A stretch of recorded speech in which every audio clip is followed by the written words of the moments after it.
अस्सलामु अलैकुम वरहमतुल्लाहि वबरकातुहू। शहनशीन पर तशरीफ़ फरमा हज़रत मौलाना मुफ्ती इस्माइल साहब, रुकन असम्बली मालेगांव महाराष्ट्र मजलिस इत्तेहादुल मुस्लिमीन, जनाब साबिर भाई साहब, सदर गुजरात मजलिस इत्तेहादुल मुस्लिमीन, हैदराबाद के रुकन असम्बली जनाब जाफ़र हुसैन मेराज साहब, साबिक़ा रुकन असम्बली महाराष्ट्र जनाब वारिस पठान साहब, मोअज़्ज़िज़ उलमाए किराम, मशाइख़ीन उज़्ज़ाम, मेरे अज़ीज़ दोस्तों और बुज़ुर्गों, मेरे गयूर नौजवान साथियों, मैं आप तमाम का दिल की गहराइयों से शुक्रिया अदा करता हूँ कि आप तमाम ने अपना कीमती वक्त निकाल कर आज के इस मजलिस इत्तेहादुल मुस्लिमीन के जलसे में शिरकत की। मैं आपका शुक्रिया अदा करता हूँ और अल्लाह से दुआ करता हूँ कि अल्लाह सुब्हानहू व तआला आपके दिलों में जो अल्लाह ने अपने फ़ज़ल से मजलिस इत्तेहादुल मुस्लिमीन के लिए जो मोहब्बत पैदा की, ये मोहब्बत अल्लाह सुब्हानहू व तआला इसको क़ायम और दायम रखे। और इंशाअल्लाह ताला आपका यहाँ पर हज़ारों की तादाद में जमा होना, मुझे यकीन है कि वडगाम की सरज़मीन पर एक नया सियासी इनक़लाब लिखा जाएगा इंशाअल्लाह। मेरे अज़ीज़ दोस्तों और बुज़ुर्गों, आपने अभी मुफ्ती इस्माइल साहब से बसीरत अफरोज़ खिताब सुना, फिर साबिर भाई साहब ने अपने एहसासात को आपके सामने रखा और फिर वारिस पठान साहब ने गुजराती में और उर्दू में अपने जज्बात को आपके सामने रखा। मैं आपके पास सिर्फ इस बात का पैगाम देने आया हूँ कि ये हमारा वतन जिसको हम भारत कहते हैं, इस वतन अजीज़ को हमने, हमारे बुज़ुर्गों ने, हमारे असलाफ ने अपने खून और पसीने से और अपनी कुर्बानियों से इस मुल्क को आज़ाद करवाया। और इस मुल्क की आज़ादी में जहाँ पर हमारे बुज़ुर्गों ने अपना सब कुछ कुर्बान किया, वहीं पर तारीख़ गवाह है कि हमारे बुज़ुर्गों ने माल्टा की जेलों में तकालीफ़ उठाई, अंग्रेज़ों के जुल्म का शिकार होना पड़ा, अपने घर बार को उनको छोड़ना पड़ा, तभी जाकर इस मुल्क को आज़ादी मिली। मेरे अज़ीज़ दोस्तों और बुज़ुर्गों, मुल्क आज़ाद होने के बाद संविधान बनाया गया और उस संविधान में इस बात की इजाज़त दी गई कि हमको ना सिर्फ इज़्ज़त दी जाएगी बल्कि हमको भारत के संविधान के तहत हमको अपने मज़हब पर, अपनी तहज़ीब पर चलने की मुकम्मल आज़ादी दी गई। आज जहाँ पर हम हमारे मुल्क की आज़ादी का अमृत उत्सव मना रहे हैं, मगर मेरे अज़ीज़ दोस्तों और बुज़ुर्गों, मुझे कहना पड़ेगा कि अमृत उत्सव तो मना रहे हैं, मगर ये कौन सा अमृत आप देश में बांट रहे हैं कि जहाँ पर आप और हमसे कहा जा रहा है कि हमारी बेटियां, हमारी माएँ, हमारे घर की हमारी बीवी, अगर वो अपने पसंद से हिजाब पहनना चाहती है तो हमसे कहा जा रहा है कि नहीं, हिजाब नहीं पहन सकते। अगर वो हिजाब पहनकर पढ़ना चाहती हैं तो हमारी बेटियों से कहा जा रहा है कि अगर तुमको पढ़ना है तो तुम हिजाब उतार कर पढ़ो, और हिजाब को जिहाद से जोड़ दिया गया। आप बताइए मेरे अजीज दोस्तों और बुजुर्गों, हिजाब पहनना भारत के संविधान के तहत जो आर्टिकल है 29 के तहत हमको इजाजत है कि अपने कल्चर पर चलें। सुप्रीम कोर्ट का फैसला है कि कौन क्या खाता है, अपने घर में क्या पहनता है, वो उसका बुनियादी हक है, फंडामेंटल राइट है, मगर उस पर सवाल उठा रहे हैं।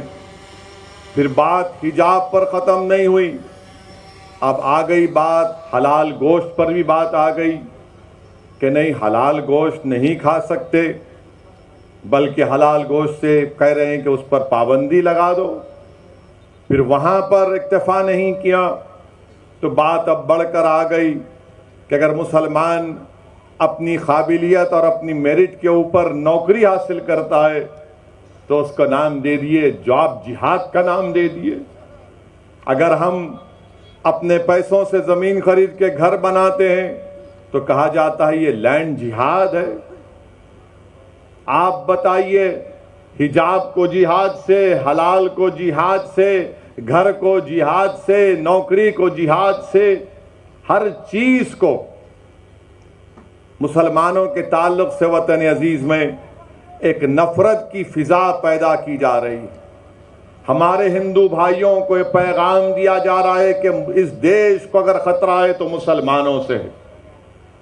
मैं आपके दरमियान में खड़े होकर ये बात साफ और वाज़ेह अल्फाज में कह रहा हूं कि इस देश को अगर खतरा है तो गांधी के कातिलों से खतरा है। इस देश को अगर खतरा है तो नाथूराम गोडसे को अपना हीरो मानने वालों से, इन जालिमों से खतरा है। मगर इस पर बात नहीं होगी। गोडसे के भक्त आज ये नफरत की फिजा भारत में पैदा कर रहे हैं।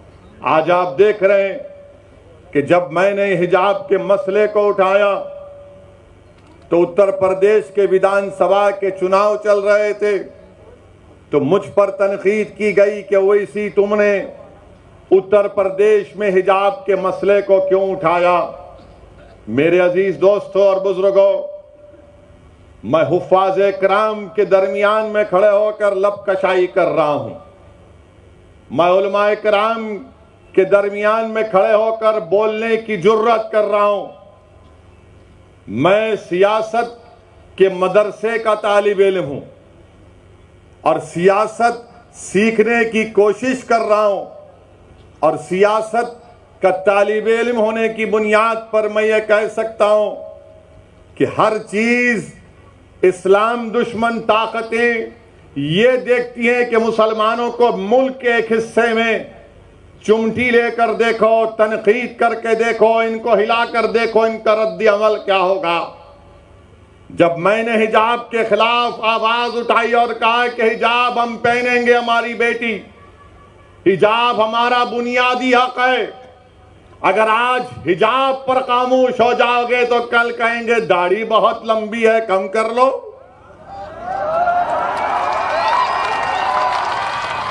हमारी दाढ़ी पर बोलेंगे, उनकी दाढ़ी पर नहीं बोलेंगे।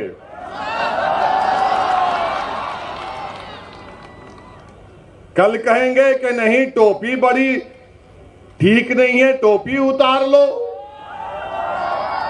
तो ये कोशिश जो मुल्क में की जा रही है वो क्या है?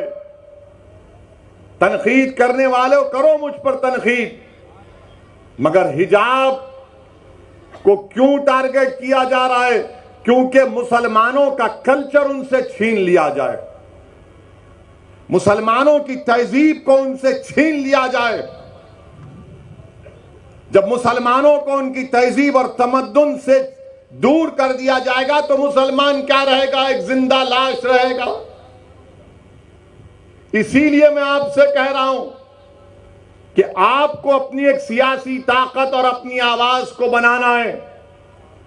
मैं आपको खुलकर कह रहा हूं, याद रखो मेरी इस बात को आप, कि हम हुकूमत को नहीं बदल सकते, मगर हम अपनी ओर से हमारे दलित भाइयों को और हमारे सेकुलर रखने वाले हिंदू भाइयों को साथ लेकर अपनी पार्टी के नुमाइंदों को कामयाब करके गुजरात की विधानसभा भिजा सकते हैं, ताकि वो गुजरात की विधानसभा में खड़े होकर आपके इंसाफ का मुतालबा कर सकें, आपकी आवाज बन सके, आपके तालीम के मसलों को उठा सके, आपकी जिंदगी और मौत और हयात के फैसले जहां पर हो रहे वहां पर आपकी आवाज को रख सकें। इसीलिए मैं आपसे अर्ज कर रहा हूं कि सियासी ताकत को पैदा करिए, सियासी नुमाइंदों को कामयाब करिए। तनकीद करने वाले तनकीद करते रहेंगे, मगर मैं दलाइल के साथ अपनी बात को हमेशा रखता आया हूं और आज भी रखने की कोशिश करूंगा। मेरे अजीज दोस्तों और बुजुर्गों, आज आप देख रहे हैं कि ज्ञानवापी मस्जिद का मसला उठा दिया गया। जब मैंने उस पर कहना शुरू किया तो फिर से उंगलियां उठाना शुरू कर दिए, तनकीद करना शुरू कर दिए कि आखिर तुम क्यों बोल रहे हो। तो फिर आप बोलो ना, जो मुझे खामोश रहने के लिए कह रहे हैं, आप क्यों नहीं बोलते। हिजाब के मसले में आपको बोलना चाहिए था, आप नहीं बोले। हलाल गोश्त का मसला आया, आपको बोलना था, आप नहीं बोले। नौकरियां मिल रही है नौजवान मुसलमान को तो कहा गया जॉब जिहाद, आपको बोलना चाहिए था, आप नहीं बोले। अब मस्जिद का मसला आया तो हम जब दलाइल के साथ मस्जिद की बात करते हैं तो कहते हैं तुम क्यों बोल रहे हो। अरे याद रखो, मैं बोलूंगा, मैं इसलिए बोलता हूं, मैं इसलिए बोलता हूं क्योंकि मैं जिंदा हूं, मुर्दा नहीं हूं। मैं इसलिए बोलता हूं कि मेरे जमीर को मैंने अभी बेचा नहीं है, ना कभी बेचूंगा इंशाअल्लाह ताला। मैं इसलिए बोलता हूं कि मैं सिर्फ अल्लाह से डरता हूं, किसी मोदी से, योगी से नहीं डरता हूं। मैं इसीलिए बोलता हूं क्योंकि भारत का संविधान जिसको बाबा साहिब अंबेडकर ने बनाया, मुझे फ्रीडम ऑफ एक्सप्रेशन की इजाजत है और मैं खुलकर अपनी बात को रखना चाहता हूं। हां, तुमको अगर मेरी बात पसंद नहीं आती है तो अपने कान में उंगलियां रख लो, मगर तुम मेरी जबान को बंद नहीं कर सकोगे। तो याद रखिए, अगर आज आप ये सोच कर आए कि हम इसका भाषण सुनेंगे, तो मैं आपसे अपील कर रहा हूं कि मैं कोई खव्वाल नहीं हूं, कोई गाने वाला नहीं हूं कि आप मेरी आवाज को सुनकर वाह वाह हासिल करने में नहीं आया हूं। मैं इसलिए आया हूं और आता रहूंगा वडगाम को कि आप इस सरजमीन पर अपने एक सियासी लीडर को पैदा करिए, अपनी क़यादत को मजबूत करिए गुजरात में। मेरे अजीज दोस्तों और बुजुर्गों, मस्जिद का मसला आया, मस्जिद तो मेरी है ना, मस्जिद तो मेरी है। और ज्ञानवापी मस्जिद के बारे में टीवी चैनल पर बहुत शाम में 6 बजे, रात में 9 बजे बैठकर ये बहुत दर्ज देते हैं, ये हमको सिखाते हैं मस्जिद क्या है क्या नहीं है। मकसद क्या है कि बीजेपी को और तमाम इन पार्टियों को ये लोग बचाने का काम करते हैं। ज्ञानवापी मस्जिद क्या है, 1991 में हाई कोर्ट ने स्टे दे दिया, तो आप अक्टूबर 2021 में जाते हैं, वही मुतालबा करते हैं। लोअर कोर्ट फैसला देता, मैंने कहा उस फैसले की मैं मुखालिफत करता हूं, तो ये लोग डराते हैं मुझको। आप कैसे कोर्ट के खिलाफ बोल सकते हैं? बोल सकते हैं कोर्ट के खिलाफ, इज्जत से इख्तलाफ कर सकते हैं। भारत है, कोई नॉर्थ कोरिया का सरबरा यहां का प्रधानमंत्री नहीं है। हम बोले, टीवी चैनल वाले आकर हमसे पूछे, तुमने कहा कि 91 में पार्लियामेंट ने कानून बनाया जिसमें कहा गया कि 15 अगस्त 47 को जो मस्जिद और मंदिर थी वो वही मौक़िफ़ उसका रहेगा। अब आकर ये बोलते नहीं सर्वे हुआ कि वीडियोग्राफी हुई तो आपको क्या तकलीफ है। हमको तकलीफ इस बात की है कि भारत के संविधान को कमजोर किया जा रहा है, सुप्रीम कोर्ट के फैसले को नजरअंदाज कर दिया जा रहा है। और अहमकों जो मुझसे सवाल कर रहे वो 91 का सेक्शन 4 सब सेक्शन 2 पढ़ लो। सेक्शन 4 सब सेक्शन 2 साफ तौर से कहता है कि जो 15 अगस्त 47 को था वो ही रहेगा। मगर मेरे अजीज दोस्तों और बुजुर्गों, याद रखिए मेरी इस बात को, जब मैं 21 साल का था तो बाबरी मस्जिद को मुझसे छीन लिया गया। अब हम वही 19-20 साल के बच्चों की आंखों के सामने दोबारा मस्जिद को नहीं खोएंगे इंशाअल्लाह ताला। क्या आप तमाम लोग अहद लेते हैं कि हम कोई मस्जिद को नहीं खोएंगे? क्या आप अहद लेते हैं कि अब हम कोई मस्जिद को नहीं खोएंगे? तो अगर अहद लेते हैं तो हाथ उठाकर कहिए नारे तकबीर, नारे तकबीर। इनको पैगाम मिलना चाहिए, मस्जिद को अब हम नहीं खोएंगे। तुम्हारे दिल फरेब और हथकंडों से हम जान चुके तुम्हारे हथकंडों को। और अल्लाह के रसूल सल्लल्लाहु अलैहि वसल्लम का हदीस शरीफ है कि मोमिन वो है जो 2 बार एक सुराख से नहीं डसा जाता। अब हम दोबारा नहीं इनको डसने देंगे। मस्जिद है और रहेगी इंशाअल्लाह ताला सुबह क़यामत तक। ज्ञानवापी मस्जिद मस्जिद थी और जब तक अल्लाह दुनिया को कायम रखेगा मस्जिद रहेगी इंशाअल्लाह ताला। और हमारा काम यह है कि हम अपने मस्जिदों को आबाद रखें।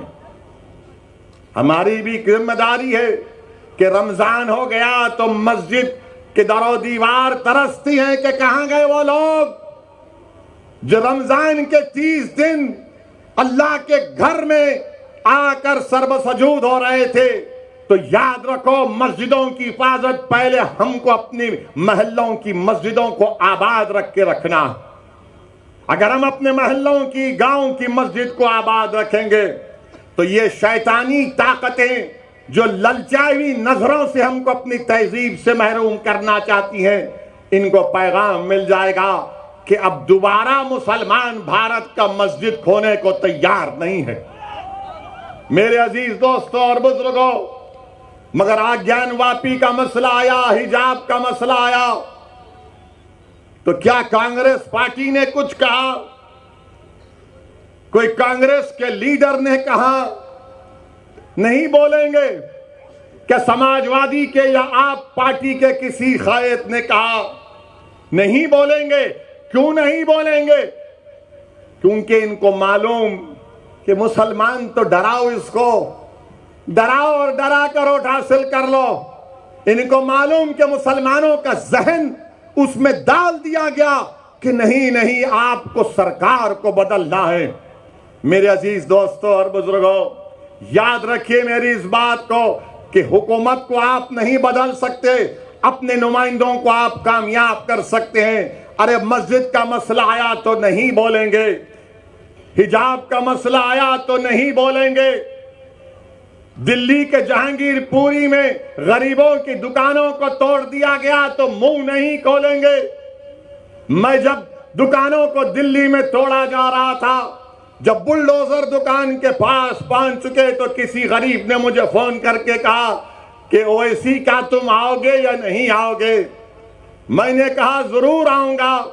पहली फ्लाइट लेकर दिल्ली को जब पहुंचा, हमारे दिल्ली के मजलिस के सदर कलीम हफीज साहब से कहा कि हमको जाना है।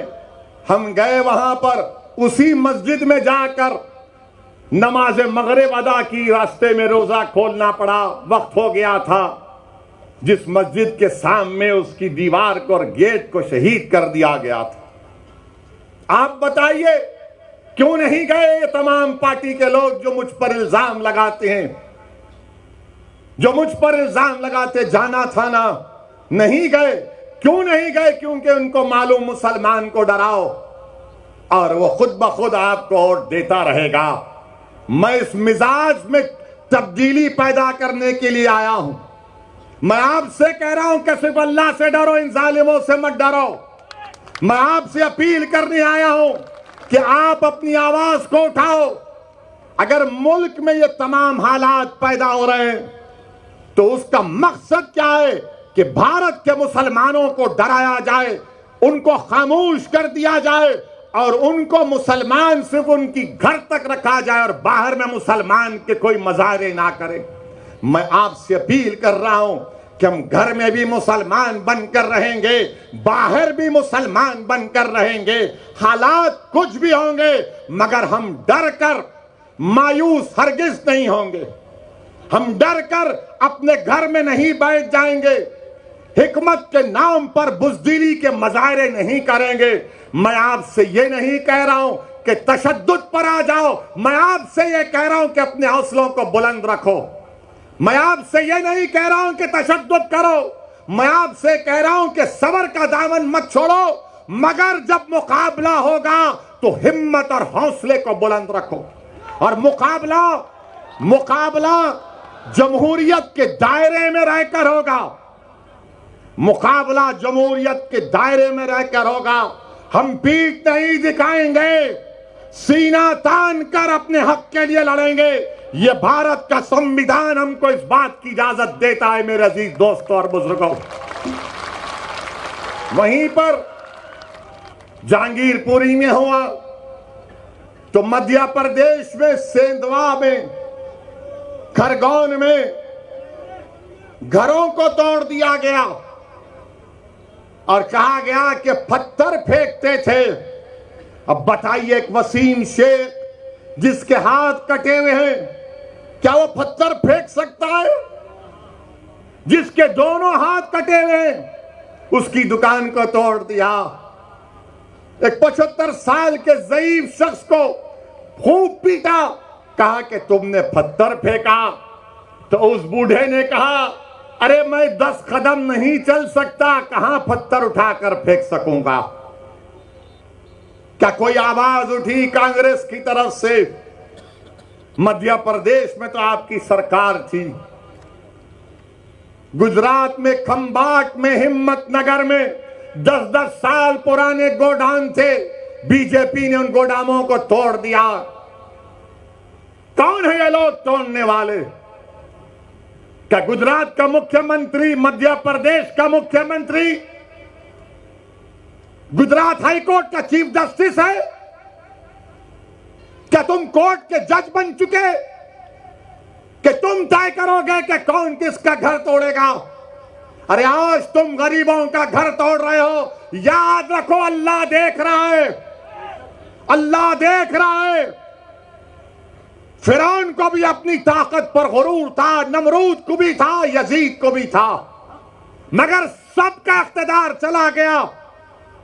अगर आज कोई इख्तिदार के नशे में चूर होकर कह रहा है कि घर तोड़ दूंगा, तुम कितने घर तोड़ोगे बताओ? तुम घर तो तोड़ सकते, मगर याद रखो इख्तिदार तुम्हारी हाथ से छीना जाएगा इंशाअल्लाह ताला। इख्तिदार किसी के पास नहीं रहता। बड़े बड़े लोग आकर चले गए। जब अलेक्जेंडर दुनिया से जा रहा था, जिसने आधी दुनिया को फतेह किया, तो उसने एक वसीयत की थी कि जब तुम मेरे जनाजे को लेकर जाओगे तो मेरे हाथ को खुले रखना। लोगों ने पूछा, अलेक्जेंडर द ग्रेट, इसमें क्या हिकमत है? तो उसने कहा कि जिसने आधी दुनिया को फतेह किया, मैं पैगाम ये देना चाहता हूं कि मैं जब दुनिया छोड़ के जा रहा हूं तो मेरे हाथ खाली हैं, मेरे हाथ में कुछ भी नहीं। तो याद रखो, जुल्म करने वालों, जुल्म को रोको। उस खरगोन में, बल्कि उत्तराखंड, खरगोन और उत्तराखंड में हमारी एक मां ने कहा, क्या कहा उस मां ने? मैं बार बार जब उसका वीडियो देखता हूं तो मेरे रोंगटे खड़े हो जाते। हमारी उस मां ने कहा कि मैं सब्र कर लूंगी, अल्लाह नहीं करेगा इंशाअल्लाह। उस मां ने कहा कि मैं सब्र कर लूंगी, अल्लाह नहीं करेगा। और मैं आपसे अपील कर रहा हूं कि अल्लाह पे तवक्कल करो, जिद्दोजहद करो मेरे भाई, मेरी मां और बहनें, जिद्दोजहद करो। सूरह आल इमरान में अल्लाह फरमा रहा है कि सब्र करो, कमर बस्ता हो जाओ और सिर्फ अल्लाह से डरते रहो। हमको जिद्दोजहद करना है। अगर आप समझेंगे नहीं कांग्रेस पार्टी है, ये कांग्रेस पार्टी है क्या? मुझे बताओ, आप है क्या कांग्रेस पार्टी? बताइए। उनके मोहतरम बेचारे हर थोड़े दिन को कहीं ना कहीं गायब होकर निकलते। आखिर है क्या कांग्रेस पार्टी? लोग हम पर इल्जाम लगाते हैं कि ओवैसी के आने से गुजरात में ऐसा हो जाएगा, ओवैसी मंजलिस के आने से वो बीजेपी को फायदा हो जाएगा। मैं कांग्रेस पार्टी से पूछना चाह रहा हूं, आपने गुजरात में आखिरी मर्तबा सरकार कब बनाई थी? बताओ कांग्रेसियों, तुमने गुजरात में आखिरी मर्तबा अपनी सरकार कब बनाई थी? आपको मालूम है? कितने साल हो गए? कितने साल हो गए? बच्चे तो नहीं देखे और नहीं देखेंगे इंशाअल्लाह। आप जो बुजुर्ग देखे वो देख चुके, वो भी नहीं देखेंगे। इतने सालों से ओवैसी नहीं आया, इतने सालों से साबिर नहीं आया, इतने सालों से मंजलिस नहीं आई। आप कैसे हार गए? कैसे हार गए? क्या मेरे अजिन्नात आकर आपको बोले कि बीजेपी को वोट डालो? क्या मुफ्ती इस्माइल के मौकिल आकर आपको बोले? फिर कैसे आ रहे आप? इसका कोई जवाब नहीं है इनके पास। मगर अब जब आ रहे हैं तो कह रहे हैं देखो हमारे खाली 3 एमएलए हैं, तुम क्यों आए? आप भीख मांग रहे क्या मेरे से? 3 आपके एमएलए हैं, अगर मंजलिस उसको 12 कर देगी तो आपका ही फायदा है ना इंशाअल्लाह ताला मंजलिस के। हम 3 नहीं चाह रहे, हम बढ़कर चाह रहे हैं, हम अपना हिस्सा चाह रहे हैं। अगर हमारे गुजरात के पटेल भाई मुसलमानों की उनकी आबादी 1 है और उनके 47 एमएलए जीत सकते हैं और हमारे 3 क्यों जीत रहे हैं? बताओ कौन डील कर रहा है? कौन डील कर रहा है? मेरे अजीज दोस्तों और बुजुर्गों, और फिर कांग्रेस के 12 एमएलए बीजेपी में भाग गए। मेरे से पूछ कर गए थे क्या? 12 भाग गए। क्या मैंने उनको बिठाकर हैदराबाद की बिरयानी खिलाई?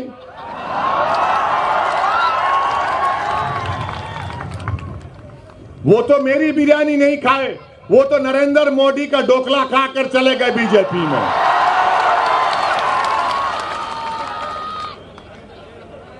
अब कांग्रेस पार्टी कुछ नहीं बोलेगी इस पर। नहीं, आप क्यों आ रहे? राहुल गांधी अमेठी में हार गए, मैं नहीं था। कैसे हार गए राहुल गांधी बताओ? फिर आप केरल को जाते हैं, केरला को, वहां पर जीतते। क्यों जीतते? क्योंकि 35% मुसलमान है।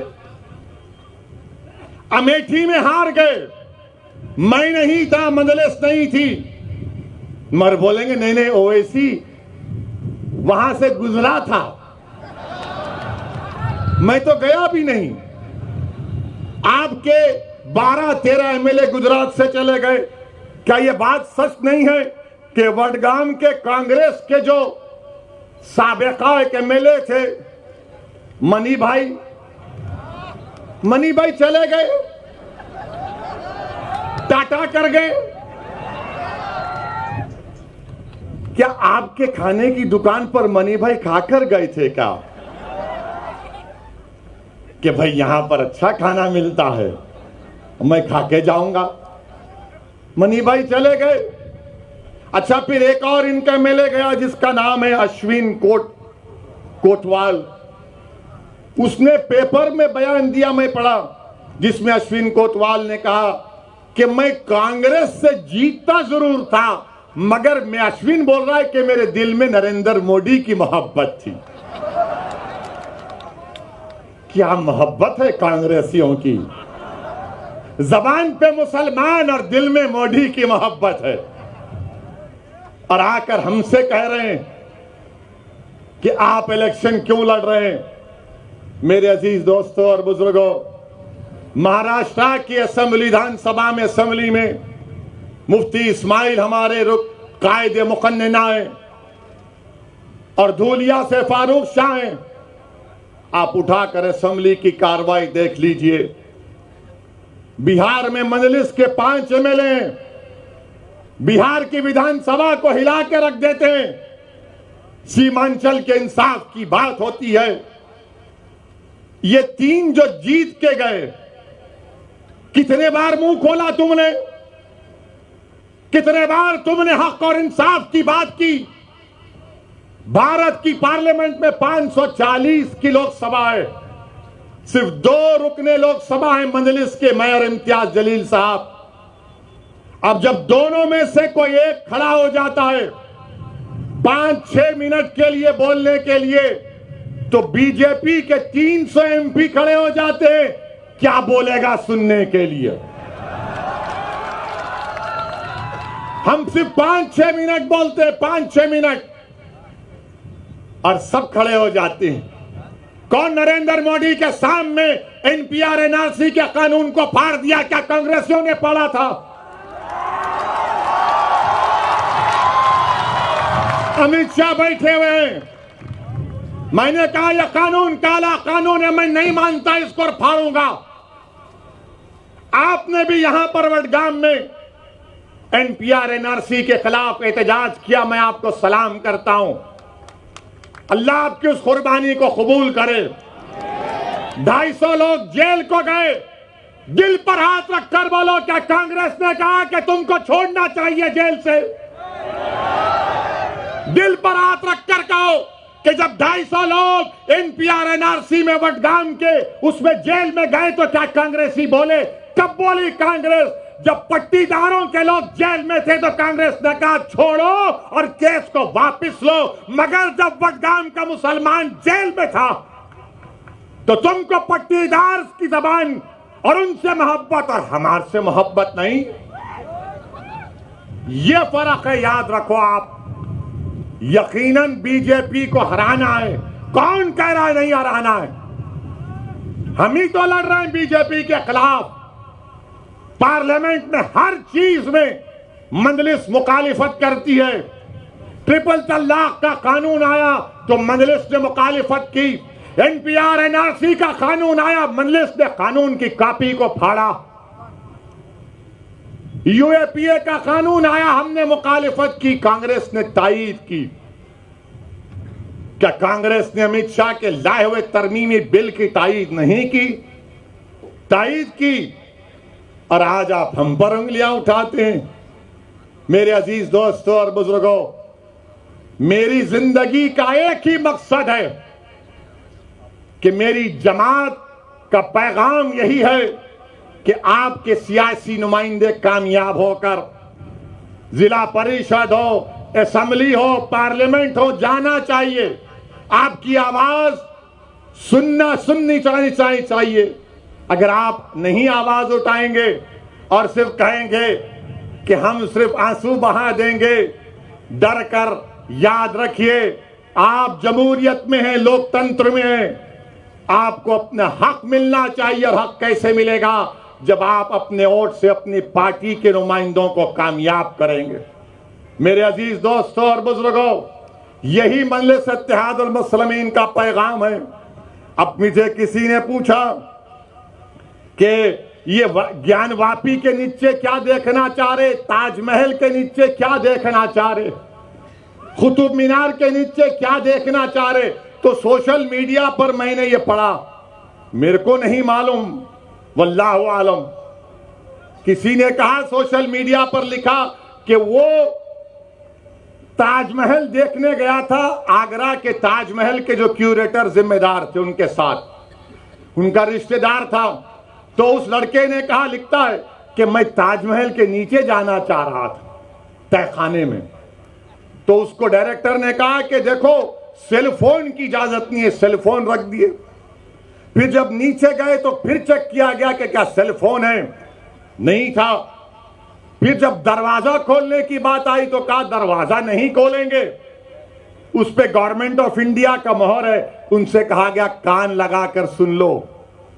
तो उस लड़के ने ताजमहल के तहखाने में जो कमरा है उसमें कान लगाकर सुना, और वो खुद सोशल मीडिया पे लिख रहा है कि उसने बड़ी खूबसूरत इंसान की आवाजें सुनी।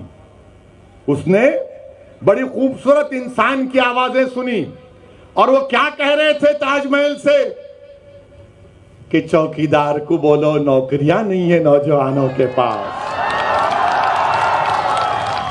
चौकीदार को बोलो कि पेट्रोल को कीमतों को कम करें।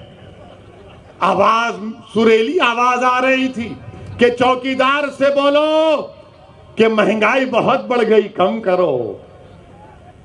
और फिर बाद में आवाज आई कि चौकीदार चोर भी है। ये मैं नहीं, वो तो लिखा है। मुझ पर केस नहीं बुक कर सकते आप, सोशल मीडिया में आया है। ताजमहल के तहखाने में क्या है? अमा यार, हमारे घर में चिराग नहीं जल रहा है गरीबों के, तुमको ताजमहल के तहखाने की फिक्र है, कुतुब मीनार की फिक्र है, तुमको हर चीज की फिक्र है, मगर भारत के गरीबों की फिक्र नहीं। देश के प्रधानमंत्री को अय्यूब पटेल की बेटी की तकलीफ को देखकर देश के प्रधानमंत्री भावुक हो जाते हैं, मगर खंबाट और हिम्मतनगर में उन गरीबों को जो धूप में आज अपनी जिंदगी गुजार रहे हैं, जिनके घरों को तोड़ दिया गया, देश के प्रधानमंत्री, क्या आपके आंख में आंसू नहीं आएंगे? क्या आपके आंख में आंसू सिर्फ टीवी कैमरा को देखकर आएंगे? मेरे अजीज दोस्तों और बुजुर्गों, ये भारत की हकीकत है। कब तक है परमिशन? हाँ ठीक है, ठीक है, कोई बात नहीं है। हाँ नहीं नहीं, बारे 10 बजे खत्म करेंगे, क्योंकि अभी थोड़ा बाकी रखेंगे ना। मैं फिर आऊं ना, मत आऊं, फिर आना पड़ेगा ना मुझे। आप तमाम लोग हमारा साथ देंगे ना? आप तमाम लोग वडगाम से मजलिस को कामयाब करेंगे इंशाअल्लाह? जरा हाथ उठाकर बोल दीजिए।